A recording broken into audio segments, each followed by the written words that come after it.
Good afternoon, everyone. Welcome to Congressman Kevin Brady's Town Hall meeting. We're so happy to have all of you here today. I told Doug, I gave him a warning today, last week at our chamber luncheon, just before Joe Turner started his presentation, to turn the lights off, and our good friend back there from Entropy about to have a coronary, so I told him, we're doing it today again, so don't get excited. We're turning the lights off so you can see the slides a little bit better.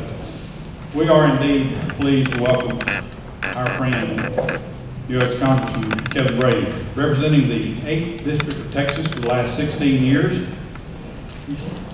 Holds leadership post as Deputy Republican Whip and serves on the Ways and Means Committee, which has jurisdiction over 2/3 of the federal budget, including taxes, Social Security, Medicare, international trade, and welfare. A pro-family, pro-small business conservative, Kevin's strong belief in free enterprise guides him as the senior House Republican on the Joint Economic Committee. In Congress, he has been named Hero of the Taxpayers, Small Business Champion, and Super Friend of the Seniors. He has received the Golden Bulldog Award by Watchdogs of the Treasury, special recognition by Citizens Against Government Waste, and is a perennial winner of the Guardian of Small Business and Spirit of Enterprise Awards, sponsored by the United States Chamber of Commerce.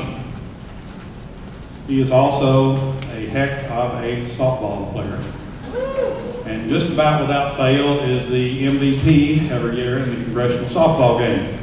And I believe you consistently wear the colors of Texas A&M University, for those of you who are Aggies. Kevin lives in Montgomery County. He's a member of the 2 Million Mile Plus Club on Continental/United. He lives here, continues to commute back and forth to Washington on a weekly basis. His beautiful wife, Kathy, and their 2 sons, Will and Sean. But what really prepared this gentleman for 16 and hopefully a whole bunch more years in Congress, because for 18 years, he was a Chamber of Commerce president, and those of you that are in my job know how that goes.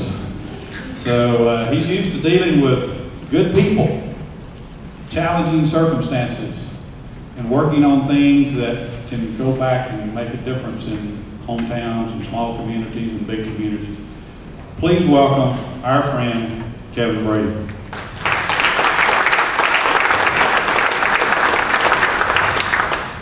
Andy's always far too nice in his introduction. Thank you very much for having me here today. Thanks for the privilege of letting me represent you in Congress. Again, I just think this chamber, I think East County is just doing so many good things and really sort of shaping your own future rather than letting it happen to you, and making all the investments you need, whether it's in our schools and education, in our health care, and at Lone Star, whether it's in roads, and creating a business climate where families and businesses want to locate here and know that they have a good environment to succeed. You know, you put all the elements together beautifully. So I just want to congratulate the Chamber, MSED, all the community leaders, our education leaders, for just doing a great job. And the future's, I'm just telling you, it's going to get even brighter for East County. So congratulations for what you do. But I do have a weakness. I still love to play baseball. And so we play every year. And I always try to wear a uniform from one of our high school teams that have gone deep into the playoffs, or our colleges. In fact, Lone Star, I called Lone Star College one year and said, you know, I want to honor our college by wearing their uniform in the baseball game, annual baseball game. They've been playing 101 years up there. They attract about 8,000 people to this game. The National Stadium raised a lot of money for literacy and Boys and Girls Club. So I called Ray Lauder. I said, look, I want to wear that Lone Star uniform. And he said, well, that's great, but we don't have a uniform. And I said, I know, I'm going to build you one. So Lone Star actually let me create my own uniform, wear it there for the game. We continue to auction off to raise money each year for scholarships, but we've tried our best to highlight Lone Star in this area as well. Let me, with your permission, I'd like to go through, sort of give you an update on some of the key issues in Washington. Many of which you guys are informed, you're knowledgeable, you stay on top of issues. There's so much coming down right now at the end of the year. You know, it is just hard to comprehend. So I wanted to take just a few minutes, lay out some of these key issues, then let's take some questions and any other issues I need to have on my radar as we're fighting these fights up there in Washington. Let me see here. The economy, let's talk real quickly about the economy, the spending crisis. We're in the end of the year. We've got a tax cliff, we've got automatic spending cuts to defense, we've got unemployment benefits, payroll tax, the way we fund our local, pay for our local physicians to see our seniors, debt ceiling, all coming down in about the same 2-week period at the end of this year. We've got, I want to talk a little about the red tape our small businesses in East County face, and then the future of the President's health care law, because since the Supreme Court ruled, a lot of people asked, and so what does that mean going forward? So let's talk about that really quickly. The jobs report, 163,000 jobs, 163,000 jobs. Sounds like a lot. It's better than last month, but we've now got the slowest job growth in about 2 years. Our country, because of our size, we need 130 to 150,000 new jobs every month. That's just break even. That means we don't fall farther behind. You really need 200 to 400,000 a year to really be getting this unemployment level down. It's just not where we're at. We've got to do better. The recession officially ended 3 years ago. It just doesn't feel like it. We've got the 42nd straight month of unemployment above 8%. And one thing that worries me, and I run the Joint Economic Committee for the House and the Senate Republicans, and so we're studying the economy literally every day, is how many people have just given up and dropped out. We have millions of Americans who just are able to work, would like to work, don't look for work anymore. The lowest number of Americans actually in the workforce in 3 decades. That's not a good sign. In fact, if you put them back in the workforce the way they ought to be, our unemployment rate really is over 10%. Things are slowing, economic projections are cut, and here's one of the challenges. Normally, the steeper the recession, the faster we bounce out. That's just the way America works. We bounce back from tough economies. But it's not happening this time. We've had 10 recessions and recoveries since World War II, so sort of in modern times. This recovery ranks 10th, dead last among them. We've got to do better in this area. Here are, if you compare all the recoveries at this exact point, here's the 10 of them. In job growth, it's about half of the average. In the economy, picking the economy up, same thing, it's 10th of 10 and about half of the average. And if it was just average, if this recovery was just middle of the road, what we're used to, nothing special, 4 million more Americans would be going to work this morning than looking for work this morning. And so it has a real impact. Again, we've got to do better in this area. That's the stimulus versus real life.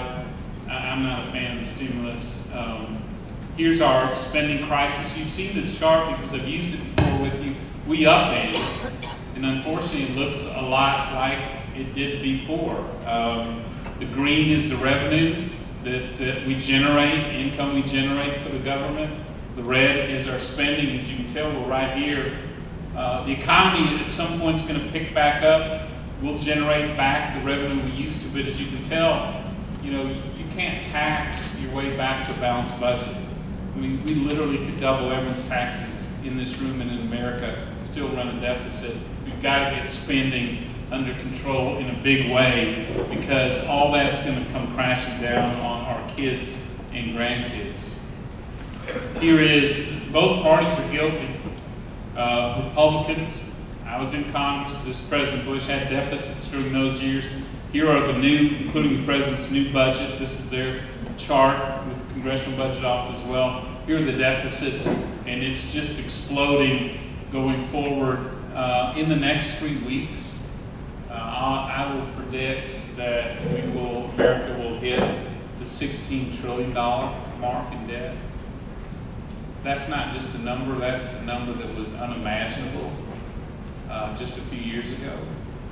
We've gone past the flashing yellow caution lights we're into the flashing red caution lights on debt. We get a break because we're a big economy and people don't want to believe America will not pay its bills.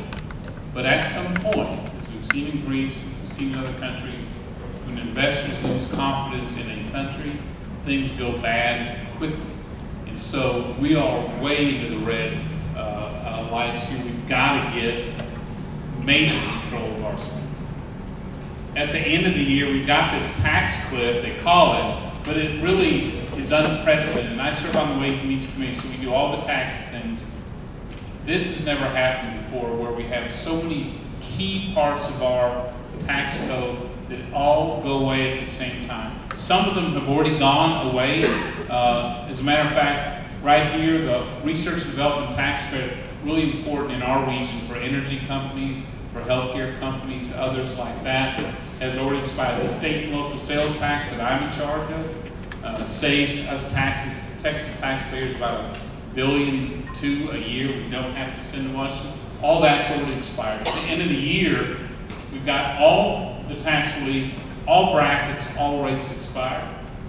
Alternative minimum tax, which was designed to make 155 families in America wealthy pay their fair share. It's a second tax that if we don't get you on the first go-round, we've got a second one to run through packaging. Today, it already captures 3 million Americans. If we don't act by the end of the year, it expands and captures 31 million American families, a lot of them middle class, never dreamed they would be considered wealthy, but will end up getting caught up in that second tax. Debt tax comes back to life. It's still the #1 reason our family-owned farms and businesses aren't passed down to the next generation, and I lead the effort to abolish that debt tax once and for all up there. Payroll tax holiday, but other things too. Dividends and capital gains that our seniors count on. If you're raising kids, the tax credit gets cut in half. Marriage penalty comes back on. College tax credits decrease as well. Really important for the parents, you know, sending their kids to any college. And all this has a real impact on families.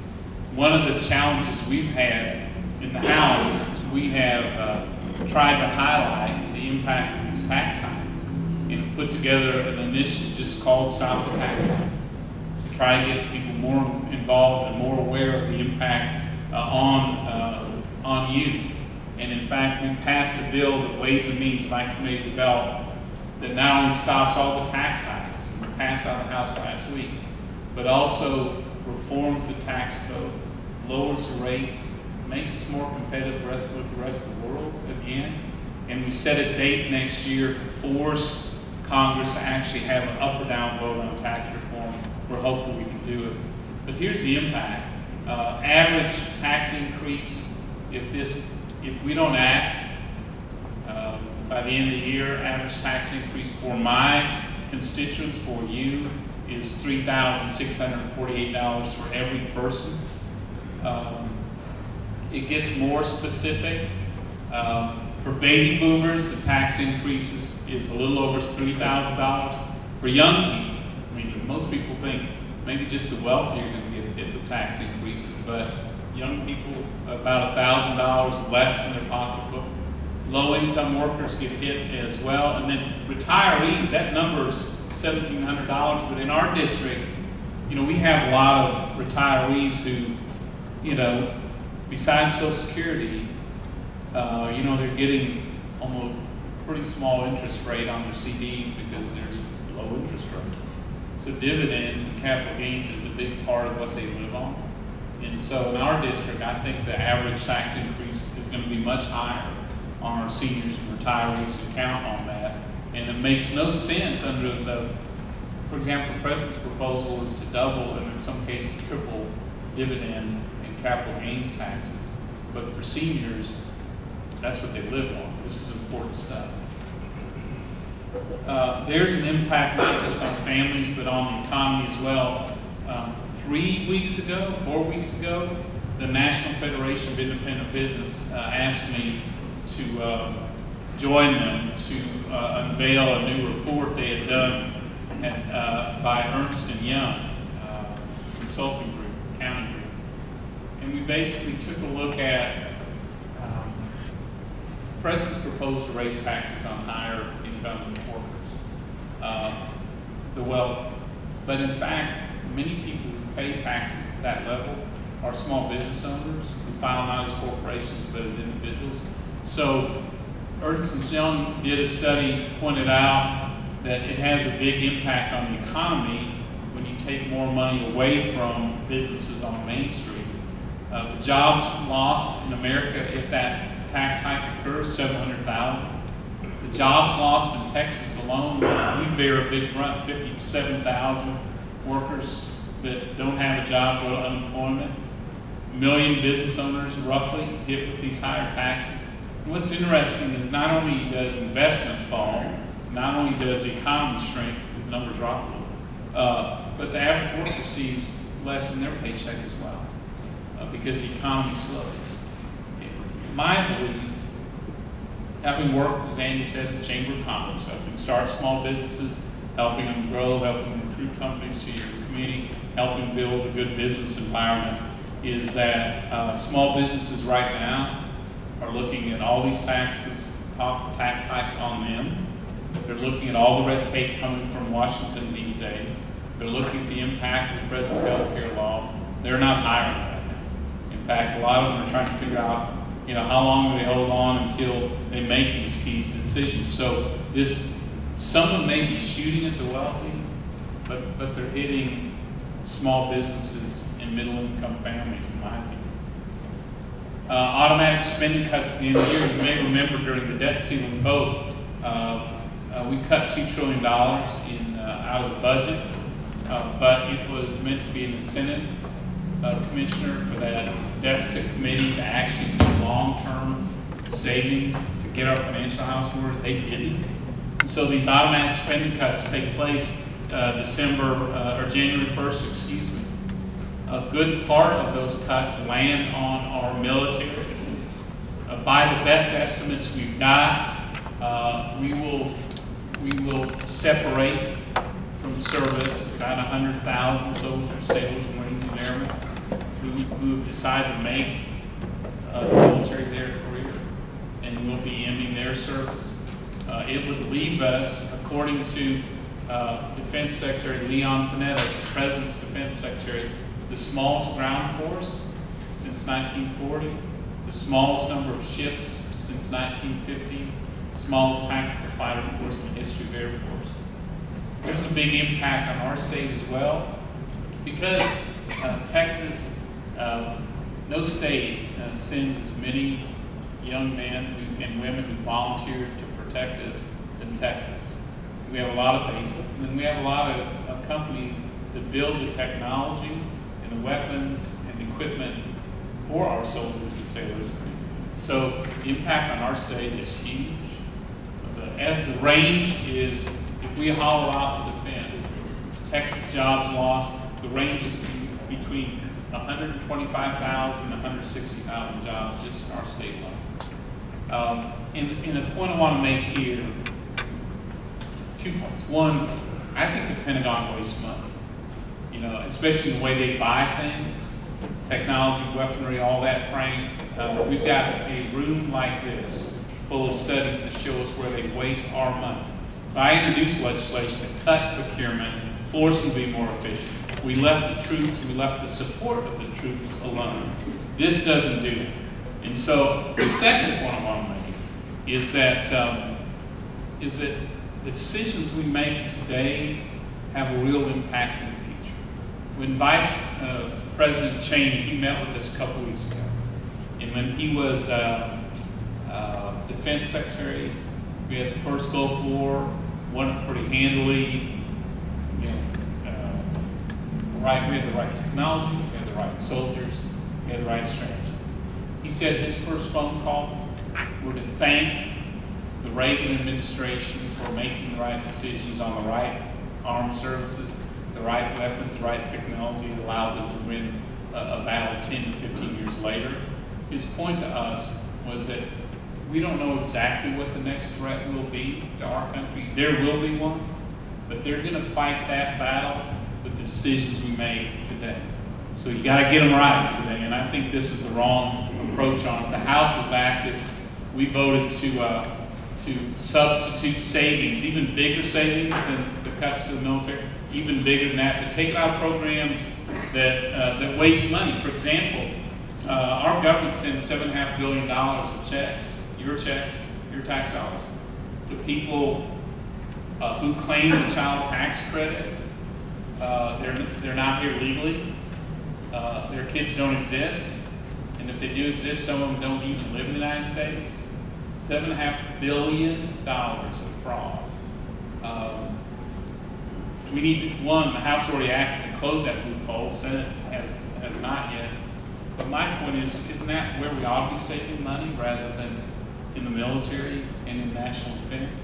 We passed a bill the President actually signed 2 days ago, basically the Soldiers' Right to Know bill, which tells soldiers if they can lose their job and go be separated, lets communities know if they will lose jobs as a result of these automatic spending cuts. We need to make the cuts. I just think this is a dumb way to do it. Red tape.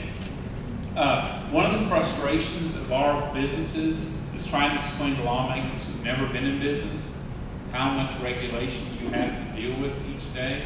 And so we were asked, Tony was asked to come up with a chart to show, how much red tape does a small business have to deal with each day, just an average small business.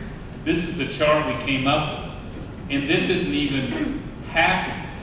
This is only from the Small Business Administration and the IRS. They just identified some of the red tape. It doesn't include state regulations, it doesn't include local regulations. And any of these, from permitting to privacy laws, to personnel laws, to EPA, OSHA, ask your small business how you could walk through any one of these doors and have a whole new group of red tape. The reason we're highlighting it is right now, a little more than half of the businesses in America, many of the small businesses, are saying they are not hiring right now because of the red tape coming out of Washington. Since New Year's Day, the government's added 2,000 new federal regulations just since we were eating too much on New Year's Day. 2,000 new regulations. The average cost of all that red tape for a small business in East Montgomery County is over $10,000 for every worker every year. So if you wonder why businesses aren't adding workers, or the money goes to compliance, we had a small firm up in Livingston. We were doing a town hall the other day. Small firm, they spent $38,000 to hire a consultant from Houston to help them navigate all the new red tape that they're dealing with. His point was, I'm not hiring anyone else, but I just spent my money. Instead of adding a new worker, I just hired a consultant to try to comply with this. This month, the House just passed a package of bills to try to give a little relief to this area. Pretty common sense stuff. We called timeout on new red tape out of Washington until we get the economy going again. We ended the practice of midnight regulation, where any White House, not just this one, anyone, where when administrations go out of office, they flow a whole bunch of new red tape into the system before they go. We are trying to stop this practice of sue and settle, which is where used by environmental groups mainly, but others do too. They sue the federal government. They win the case. And rather than getting money or anything else, they demand new regulations on an industry or an organization. So they put regulation in place through the courts you could never get through Congress or otherwise. Just some common sense stuff. Going forward, we passed the bill with bipartisan support. It's in the Senate. I don't know what they're going to do if anything with it. This is the health care law that we live under. You've seen this chart before. We changed it to to reflect what the Supreme Court did, which is they turned the mandate into a tax, labeled it a tax, and then they gave states the option to go to expand Medicaid. But basically, they left in place all the new health care law, 159 new agencies and commissions in between you and your doctor. They left in place about $1 trillion of new taxes. They left in place about $500 billion of cuts to Medicare, including local hospitals, home health care agencies, nursing homes, hospice, into Medicare Advantage, the #1 plan that used by seniors in Texas. Those cuts will hit next year on our seniors. So I still think, as badly as we need health care reform, this is not the solution that actually drives prices down for health care. I think it's going to do just the opposite. In the House, we voted repeatedly to repeal it and replace it with something that makes more sense. I'll finish with this, Andy. You know, the Supreme Court, when they made that ruling upholding the president's health care law, they actually wrote in there this phrase, the effect of, this court cannot rescue the public from its political decisions. In other words, if you don't like this law, then you repeal it. You elect leaders, legislators, lawmakers to deal with it. We are not going to. And so really, they put it back to us on determining our future. And people often ask, you know, it must be really bitter, really partisan up there right now in Washington. The truth is, it isn't. In fact, the partisanship and the ugliness is actually lower than it's been. What we have now, Mike, sincerely, two different visions of what direction we ought to go as a country. I mean, legitimate people strongly believe on both sides we need to go different. It's Mars and Venus. And so, at the end of the day, in November, you and I, when we go to the ballot box, are going to decide which of those directions we go. And some of the key questions you'll decide: is the problem that the government in Washington spends too much, or is the problem that they tax too little, they take too little of your income? That's at the heart of every fight we're having up there right now. How large government do you want, and how large do you want to pay for? At the end of the day, it comes down to you and me paying for the size of government. And then, do you want the president's health care law to stand as the law of the land will be decided at the ballot box, not in the courts? And so those are major issues for us all as a country going forward. And I know y'all have strong opinions.